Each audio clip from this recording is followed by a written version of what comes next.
YouTube Bazico and the Goat House is back with an updated NFL mock draft. This is our first one since we seen who's officially declared for the NFL draft and who's officially going back to school. So really excited about this, really excited about the updates and changes. We have full draft coverage, Senior Bowl right around the corner. We always have content for that. We also cover free agency and, of course, the NFL playoffs, everything like that. So already starting to roll out with a lot of that content. So join us, like, subscribe to notifications on, follow us on Twitter. A lot going on there. You're missing out if you're not following us. Links pinned in the comments for that. And our sponsors, Liquid IV, GLD Shop, code GOAT. Check it all out. First pick, I still have the Bears taking Caleb Williams, the USC quarterback. I'll have this for most, if not all, of the process. I know a lot of the Bears fans want to roll with Justin Fields, so I understand it's tough to kind of like start over. I mean, I don't really think it's starting over, though. But at the quarterback position, finding a new one, I know that's probably getting frustrated with the fans, but Fields has had some time to figure it out. He's gotten a little bit better. But the ultimate goal for teams when finding players, like specifically what's at the top, is finding at least a great quarterback. And really the goal is to find an elite quarterback, and that could set you up for success. And specifically getting one on a rookie contract can help the whole team find success with roster building and being able to spend money in different spots where you can. And the Bears have an ultimate opportunity for all of that with the first pick to find that future elite quarterback with this quarterback class as well at the top. Also, it's not like they're desperate for other picks. They have a lot of good young players they brought in last year. They have another top 10 first-round pick, so they're in prime position to make this work. It just makes too much sense. They recently hired Shane Waldron. I think he came over maybe to work with a guy like this here. And another thing, he runs a similar system with West Coast concepts as Getsy. Not that he's Getsy, he's much better. I would hope, and I do believe based on what I've watched over the last several years. And that's what Getsy wanted to run right away. That true pro West Coast style offense. And Fields was really struggling in the beginning of the year with that, and they kind of played a little bit more to Fields' strengths, which you have to do when you have him at quarterback. And he played a little bit better, but you see where the front office's mind's at. They want that, what wins championships, that pro style. So, Waldron's probably not going to run to what fits Fields' strengths. It's, different. It's a different ball game than what wins big ball games at the end of the day. So it's pointing more and more towards getting a quarterback here for several reasons. So I'm going to stick with that. And same thing at pick 2, Drake Maye, North Carolina, much better prospect than Sam Howell, who was the last quarterback at North Carolina, who's in Commanders. But Commanders got a new coaching staff, a new front office. They're not worried about drafting guys from certain places. They're going to go get the best prospect they can get. I like them getting Ben Johnson. We'll see if that actually happens as their head coach, but that would be even more perfect of a pairing, him and Drake Maye. But I like Drake Maye a lot. I think there's a lot of upside in an NFL system. I think he could be even better there. I think North Carolina kind of held him back with play calls and the type of offense they're running. He could have some turnovers early on, but he's going to have the big plays as well. So kind of the Commanders starting fresh here, getting that piece for the future makes a lot of sense. Pick 3, I'm going to go the Patriots taking a quarterback, taking the Heisman Trophy winner Jayden Daniels from LSU, had an incredible season. And last time I had Marvin Harrison Jr. here, who is a realistic pick as well. They need a receiver, like a legit receiver. They're messing around with like some of these guys that are they going to be good? Are they good? They're decent, So they can go and get a top-tier receiver. But last time we talked, last mock draft, they still had Bill Belichick. And at that time, I kind of felt like I don't think he's going to mess around with the rookie quarterback. I think he wants to win instantly. He's going to go. Could he go look for a Kirk Cousins free agency? They have a lot of cap space. But now they're officially moved on from him, and they have Mayo in there, obviously. And they could be more willing to start fresh. I don't know if they're going to drop down to let's just start all over. I don't think it's going to be like that because I think the defense is probably too talented to do that, to start completely over. But I think they'll be willing to, start fresh in a way. And you get a big-time quarterback, which the best thing about Jayden Daniels is not that he just fits today's style where, he's a pass-first guy that can scramble, that can escape pressure, that can run. That's great, fits today's era. But he's also improved so much, and his job has gotten harder too, going from Pac-12 to SEC, playing against better defense, better competition. That is a really, really good sign for a kid that is going to continue to get better, and he's coachable. So that's a great sign there. So we got 3 quarterbacks going in a row, and a kind of an A-plus perfect scenario for the Cardinals. I'm sure the fans could agree there, with Marvin Harrison Jr. dropping in their lap at pick 4, which, again, he could go to 3. Could there be trade-ups? We'll start doing trade mocks down the line here. We always do, but a little too early for that. Second, what the Cardinals need here. They need a receiver pretty badly, but specifically, I would like for them to get an outside receiver that has some size. And it's funny because Marvin Harrison Jr. has that, but that's not even close. That's like the least what you think about him because there's so many other great things. I think the way he tracks the ball, maybe the way he catches the ball, but the way he separates too, the way he reads coverage, like everything. That's why he's such a safe pick, a great receiver prospect. So it'd be big for Kyler Murray in the Arizona Cardinals here at pick 4. Pick 5, Terrion Arnold, who I was talking about a week ago not in a mock draft, but a different video talking about the best player at each prospect at each position. I said he was the best corner in the class. That's starting to pick up a little bit more. Very sticky in coverage, very physical. Always there. He's an outside corner that also can play in the slot. That's hard to do. That's hard to play both. It's like you see different things. You see different style of receivers. Witherspoon for the Seahawks, they lined him up at both this year, just where they thought he was more valuable on any given play, basically. So it kind of boosts the value. I do like him outside, his upside outside a lot. Chargers, it feels like at the time of talking, I did predict them to get Jim Harbaugh, and it feels like, more and more like it could happen while I'm talking during this video. It could happen, by the time you're listening to this, but it feels like Jim Harbaugh could be the guy there in LA. And what does he value? I feel like he values corners and trenches a lot. So I looked at maybe the top corner in the class here, and they could definitely use one to pair with Asante Samuel Jr. Obviously a whole different stat, but they missed on J.C. Jackson. So finding another very solid one here and create that duo, could make a lot of sense here, especially given, who you're playing against, mainly the Chiefs, but that division that you're playing in, you want to make sure these corners are solid, and Arnold seems like the best in the draft class here. So that's the Chargers route with pick 5. 6, I've had this a lot. It makes a lot of sense at this point. With Odunze still on the board at 6, the Giants need a receiver. I think about Nabers as well. Nabers, they're different receivers for sure. Odunze and Nabers.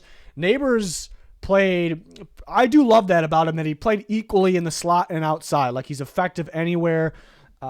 Really good after the catch. The Giants really like Wan'Dale Robinson, and he's a slot receiver. Of course, you can make it work with both, but I think they're more likely to find that outside. He's a do-it-all receiver, really. That's why I love Rome Odunze so much. But a guy, possession, contested catch, but he's a flashy one of those at the same time. It's just a sideline guy. And Hyatt is a guy for the future as well, but he can be a mixture of outside and inside, where Wan'Dale Robinson's an inside guy. You get Odunze is kind of what you don't have, what you're missing, what you need, and he's definitely worth the pick. He's probably going to be a top 3 player on my board when it's all said and done because I like him that much. Really enjoyed watching him this year. I thought he was so I thought he should have been in the Heisman conversation. I know there's other guys that had more yards, but the value that Odunze brought to Washington this year was absurd. So big time player here. It makes a lot of sense for the Giants. Titans at pick 7. It gets a little more interesting now. I think free agency for every team, but especially for the Titans, will play a big part because will they attack receivers in free agency or offensive line? Offensive line was the worst in football this year, so they have their pick. And I think Joe Alt would be the pick from out of offensive linemen, and that could be their pick here. I've had that multiple times in the past. They just hired the other day Brian Callahan, which I think is a solid hire. It's a little to be determined because he didn't call plays for the Bengals, but I've heard the guy talk, and it sounds funny, but I think he's a very smart guy, and I think he fits today's style, really, and he knows what fits today, what fits today's style, how things need to be done, especially on the offensive side of the ball. And he's coming from Cincinnati, where they really valued receivers, and they see how important they are, and he knows he has Will Levis, who has a lot of upside, and He wants to sling the ball, and he might put the ball up for grabs sometimes, and having big-time receivers could be huge. So I think it made sense to kind of go the receiver route since we're fresh off the Brian Callahan hire, but they could go offensive lineman as well. Maybe they would like Odunze. I think they would value Odunze's style a little more, the outside receiver that could also, he can do it all, as an X receiver. But DeAndre Hopkins is an X receiver, but only one more year left in his deal. Do they go more towards a rebuild? Do they move on from him because of that? We'll see. But that's why this kind of makes sense as well, because Nabers can play inside and out. So you put him outside if you keep Hopkins, but even if you get rid of him, then it doesn't really matter. Traylon Burks hasn't worked out quite well yet, but it's another guy that can kind of play inside and out. But Nabers on a different level. I mean, a do-it-all type guy, fantastic year. So maybe Titans valuing receiver a lot more than they used to, which has been pretty bad. They traded A.J. Brown because of it. Kind of brutal there. So I think change may be coming, even though that's kind of the good thing. I'm kind of sad getting rid of Vrabel because he's been so good, but at least the good thing is they're going to start valuing some, like, what fits today's era, what's important in today's era a little bit more. Pick 8, the Falcons go Latu, who's a top pass rusher in college football this year from UCLA. I'm kind of predicting coaches will play a big part, obviously. I've kind of had them getting Bill Belichick since day one. We'll see if it happens, but I think he'd be more likely to go try to get a quarterback in free agency. Could it be a Kirk Cousins? Could it be a Russell Wilson? That'd be, lower on the hype list than Kirk Cousins would be, but could they get someone like that? I don't know if they want to roll with the rookie quarterback, especially with the top 3 gone at this point. The Falcons I've been saying it all year, they had a pretty damn good roster. The quarterback holding them back. If there was one other spot they can get better, it'd be edge, and Belichick will value that, and I think he would really like Latu. It's a guy that could change up his looks. He can drop in coverage. He was really good dropping in coverage. Belichick loves his edge rushers to drop in coverage. He can put his hand in dirt. He can stand up and rush.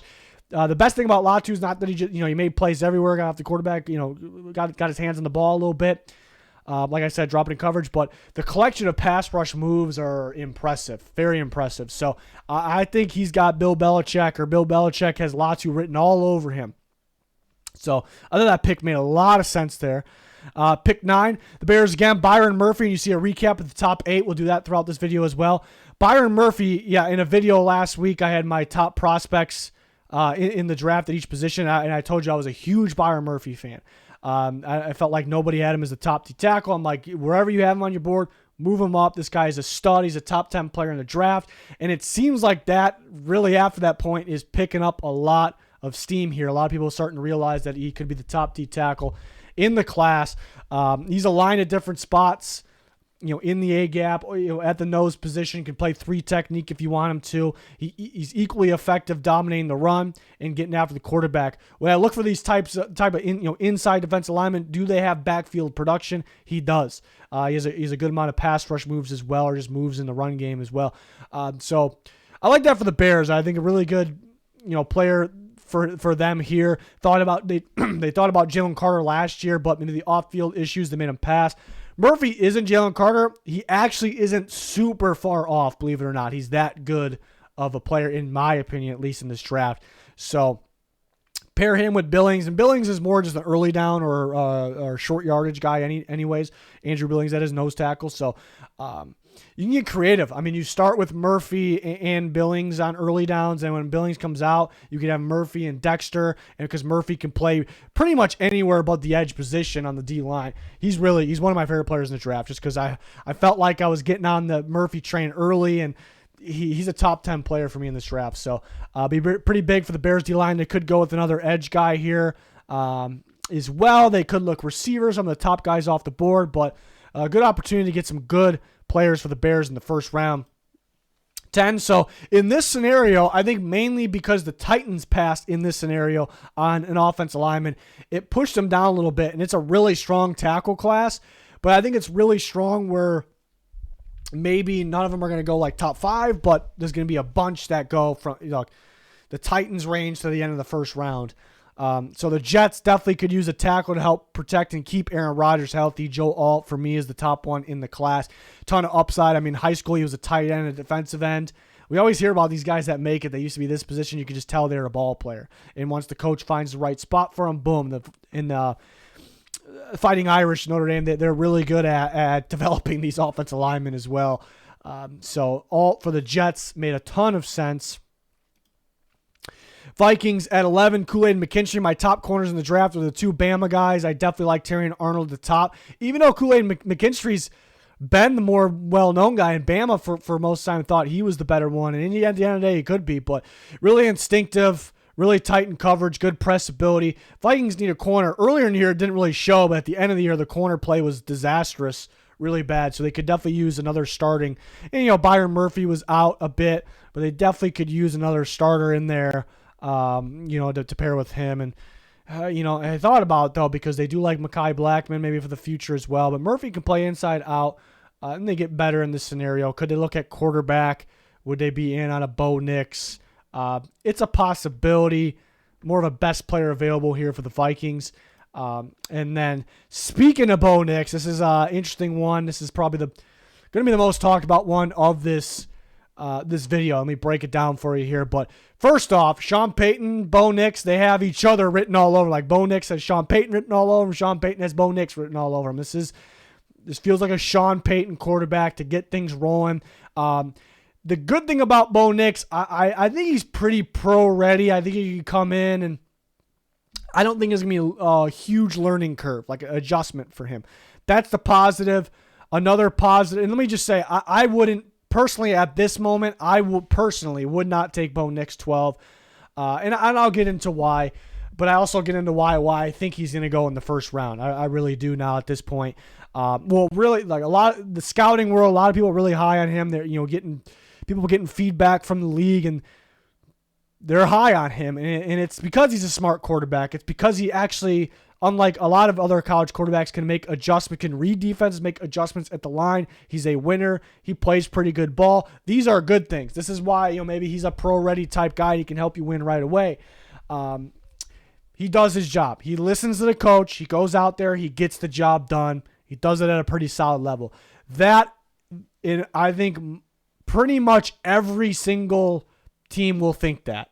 They'll believe that because that's what it is. And that is why he can go in the first round to a team like this. And it's a Drew Brees. He's not going to be Drew Brees, but it's a Drew Brees style. I mean, when Sean Payton was in New Orleans, he would kind of try to find these types of quarterbacks, even if it was like a lesser version in the mid rounds, things like spots like that. It just feels like a good fit. But so for all those reasons and what we're hearing from, in the scouting world and with their feedback they're getting from the league, that's why I think he goes in the first round. Somebody pulls the trigger. Could Sean Payton's old team, the Saints, do it? They pick after them. For me, first round graded players, especially quarterbacks, they need to have that wow. Like they need to have that something like special. Something special like that huge upside, that reason they could be elite. And that's where I'm a little cold on Bo Nix this early, but I can understand it for the other reasons I explained. Especially quarterback. If I'm taking a quarterback in the first round, I need to believe that he can be an elite quarterback, or otherwise I'm not. That's me. I think that's how most teams are. Otherwise, I'm not even taking him. I'm going to take a different position or best player available. So, to me, I've compared Bo Nix to Baker Mayfield for a little bit, and maybe Baker playing a little bit better has helped him a little bit. But is that his ceiling? Maybe his ceiling could be a little bit higher, but his floor could be just not doing enough. And where I wish he was a little bit better is consistently throwing the ball downfield at a high level. I mean, he can get the ball downfield. It's just not going to look nearly as good as Caleb Williams, Drake Maye, Jayden Daniels, or even Michael Penix.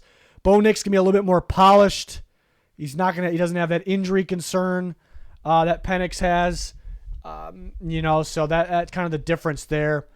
Maybe his floor could be a Mitchell Trubisky, Bo Nix, that is. But I think Sean Payton would really like him. I'd say, and I've been a guy that said that Bo Nix, I don't really see it in the first round, or at least in the middle of the first round. But we like to predict here what we think is going to happen. And I'd say maybe get yourself ready for possibly Bo Nix surprisingly going around this range in the first round.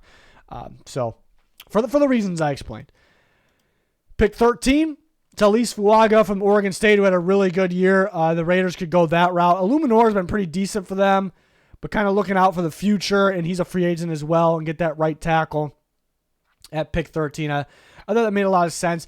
There's a lot of spots on defense where they could use this, they can use that. Well, they can use an interior guy, they can use a linebacker, they can use, a corner, safety. I mean, But they do it. Patrick Graham does such a good job coaching that defense. They played pretty well down the stretch of the season. So I don't know if they'll be desperate for something. They definitely could take a defensive player. They could use one. But I didn't really, even though on paper, my point was on paper, it looks like yes, like we better have them, mock them a really solid defensive player. But I don't think it's 100% necessary. But looking out for that right tackle of future here with Fuaga. 14, the Saints go Brock Bowers. He ended up slipping through a little bit. He can go as early as 5 to the Chargers. He ended up slipping through. I know the Saints got some options, but they're going to bring in a new offensive coordinator. Obviously, they fired Carmichael, and I think they'll be looking for more of a do-it-all, every down tight end that fits any system, and that's going to be an instant impact. And, they had... they could use a receiver. There was some questions about like Carr and the receivers not getting on the same page earlier in the year, but they got talented receivers at the same time. They got to bring Shaheed back, but I think kind of problem solved if you get a big time tight end like this, and just too good to pass on. I think if he was there, I think the Saints, that front office, I think they'd be like, yeah, let's take this guy here. So I think that's a landing spot for Bo Nix as well, a guy that can surprise people going in the first round, but we talked about him going to the Broncos, Sean Payton. So 15. Yeah, in this scenario, we got some good pass rushers that dropped through. So you see somebody's going to drop through. We had the tackles drop because the receivers went earlier.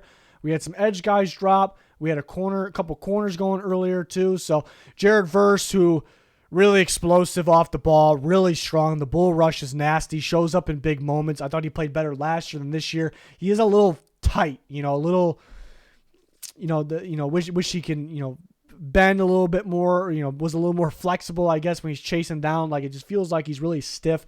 That's kind of the downside on him. But a really good player that could go in the top 10. Colts, maybe not necessarily their biggest need, but they could definitely use somebody else off the edge there, and just too good to pass. Kind of a best player available, which I felt like they did after the first round last year. They got quarterback out of the way, and they had a really strong draft where they're just letting guys fall in their lap. So kind of a best player available here for Ballard and the boys. 16, another pass rusher that could potentially go as early as like well inside the top 10. Dallas Turner from Alabama was very productive this year. He's a pretty good run defender actually too. Watching him, I'm realizing more and more. So I think the Seahawks will like that. That he's kind of a well-rounded, balanced pass rusher. So they grab, and we're waiting to see who's going to be their coach. That will be a factor on who they could possibly look at or take in future mock drafts, or who they will actually, when it's all said and done. Pick 17. I like this fit as well, or a lot. Cameron Kitchens, who I'm a big fan of, and is the top safety in the draft from Miami. So the Jags just the other day hired Ryan Nielsen, who used to be with the Saints, but last year he was hired as the Falcons defense coordinator. So it was just a 1-year thing as the Falcons defense coordinator. And he did a hell of a job. That was a really good hire. That Falcons defense went from one of the worst to pretty damn good. I thought he did a phenomenal job. He does a phenomenal job calling that defense as well.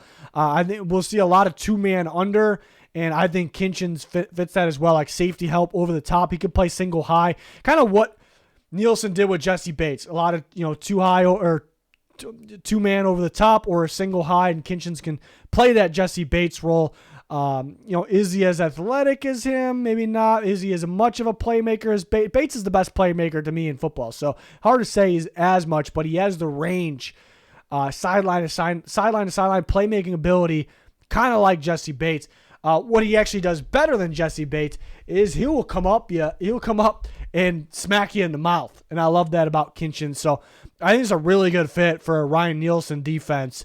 And it's somebody they can use. They definitely need more safety help over the top. That was an issue. And they got guys that can play.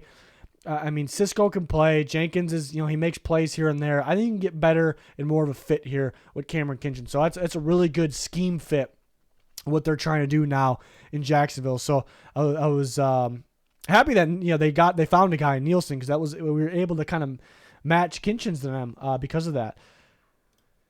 18, Alu Fashanu end up falling a little bit here. I think after Alt, and it's no guarantee that Alt's going to be the first tackle taken, but I think after Alt, it's a little bit up in the air. Who could, on the order of the tackles coming off the board, it could be a number of guys. If Fashanu really had one really good year, and it was not this past, the year just ended, but the year before, He was solid this year, not as good. And it's going to be, people are going to question it. Like, what are we going to get from him? But it's still a little bit up in the air. So maybe teams will feel a little safer at some of the other guys. So I'm starting to believe he can drop a little bit, even though he was talked about in the top. And he could go top 10, but he was talked about like as a lock in the top 10. I'd say not so fast. The Bengals, really good opportunity here. I get another really solid tackle to pair with Orlando Brown Jr. So I thought that made some sense for Cincinnati at 18. 19, Quinyon Mitchell is a smaller school, Toledo corner, who's kind of moving up boards a little bit. Really good playmaker, really good at kind of sitting on the boundary and reading the quarterback, coming up making plays. So we'll see if Raheem Morris gets a job or not.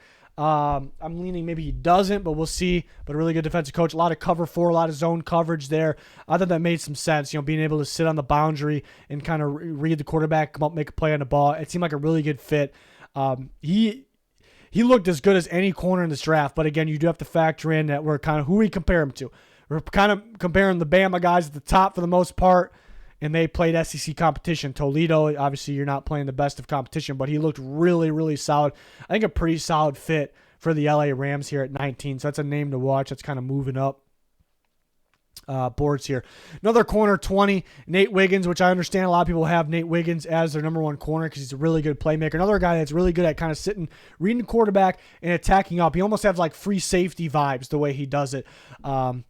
And where he could get better is, his technique, sometimes backpedaling a little too tall. He gets out of his breaks pretty good, but kind of getting in, opening up the hips, running.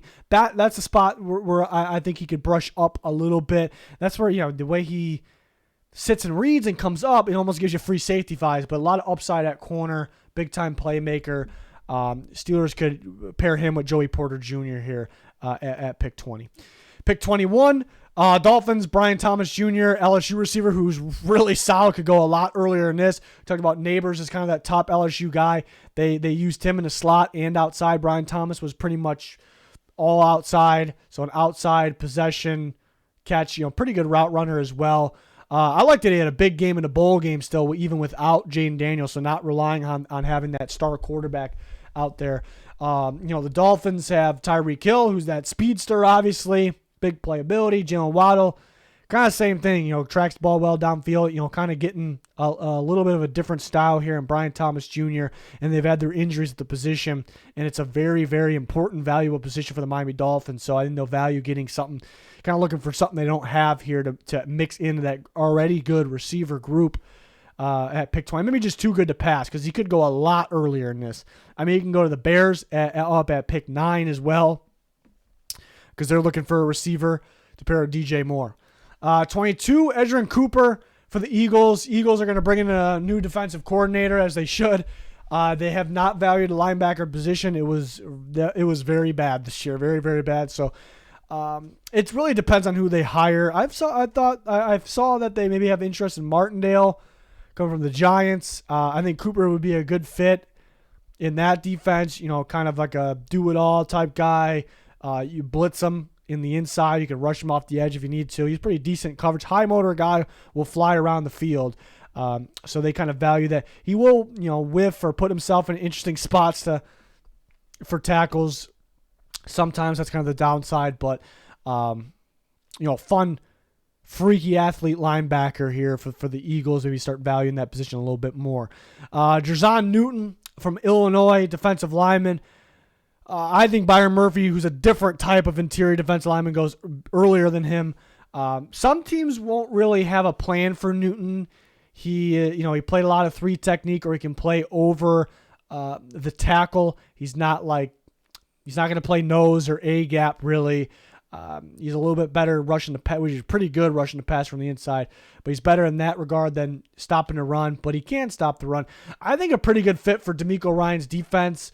Possibly not fully, but like an Armstead type player who is like playing a lot of 3 technique, playing a lot over the tackle, like a hybrid of a defensive end, defensive tackle. They're different. Newton's a little more physical, like heavier, not as athletic, but he can use them a lot in that 3 technique spot, get a little more pass rush from the inside. So maybe just too talented to pass on at this point. 24, Cowboys go J.C. Latham, which I heard could go a lot earlier. That's why the offensive linemen are going to come off in some wild order. So he could go a lot earlier. I thought he could have played better in the Michigan game, in the Rose Bowl. For some reason, I see him playing. I'm like, he could be better at guard, but nobody's really saying that. It sounds like he's going to be a tackle, and the Cowboys can be looking out for another one for the future here at pick 24. So they could use someone like that. I mean, their interior needs to do a better job stopping a run, but they drafted Mozzie Smith last year, so could use a linebacker, but end up going with Latham here at 24. 25, Cooper DeJean for the Packers, and the Packers just fired Joe Barry earlier this morning, so we're going to wait and see who they get at the defensive coordinator position, and that will kind of tell us who's more of a scheme fit, like coverage fit. But DeJean seems like a Packers guy they would draft. They like kind of the tough, Big Ten type guys here. Also, they potentially could use a corner or a safety. DeJean, his play style may say safety. You could keep him at corner. I like keeping him at corner, but I think he has a lot of upside playing safety as well. Seems like the Iowa guys do sometimes. So, you got a guy that can play corner or safety for you for the Packers, which could help them a bit at pick 25. Pick 26, the Buccaneers take Washington offensive lineman. A lot of Washington players going this draft. We're not done. Troy Fautanu, who had a really solid year. There's some talk about him going from tackle to guard, and I think that would be what the Bucs would do here. And they can go either way. They can put him at right tackle. They can put him at guard. So they can help him either way, but probably guard for the Buccaneers. Offensive lineman actually played a little bit better than expected, but I still think it could be better. You saw the Lions in that playoff game get a little bit of pressure on them. So another name that is, and we'll see him at the Senior Bowl, but a name that is rising a little bit. But have him going to the Bucs at 26. 27, Keon Coleman, who's dropping a little bit. Some people have him outside of the first round because does he get enough separation? But a DK Metcalf type player who dropped to the second round, but people regret on that, obviously. A freaky dude that's got good speed, that's going to go up and make a play on the ball. Big time 50-50 ball winner here as well. Freaky dude with a lot of upside. To me, it's just too much talent in there to not go in the first round. So I think, doubling up on these receivers for the Cardinals actually could be, because Marquise Brown is a free agent, obviously, in a different style receiver, but Michael Wilson's more of like a guy that can play inside and out, good route runner, get the separation. You get Marvin Harrison Jr., who is a do-it-all type guy, and now you get that contested catch receiver, for Kyler Murray. I think you got a bit of everything. And Marvin Harrison is a contested catch guy, but there's so many other things that he does, better, that stands out a little bit more. So I think you get a good mixture of everything, and you can turn this into a high-powered offense. And they do have other needs. They could grab defense here. I just really like that idea here, kind of having everything. Marvin Harrison Jr., Keon Coleman, Michael Wilson. It's just a mixture of everything at the receiver position for Kyler Murray. And Kyler Murray is your guy of the future. You want him to work. So I mean, he's gonna be lights out with something like this. So we'll see. Some people say, what are the chances of them actually taking receivers with both picks?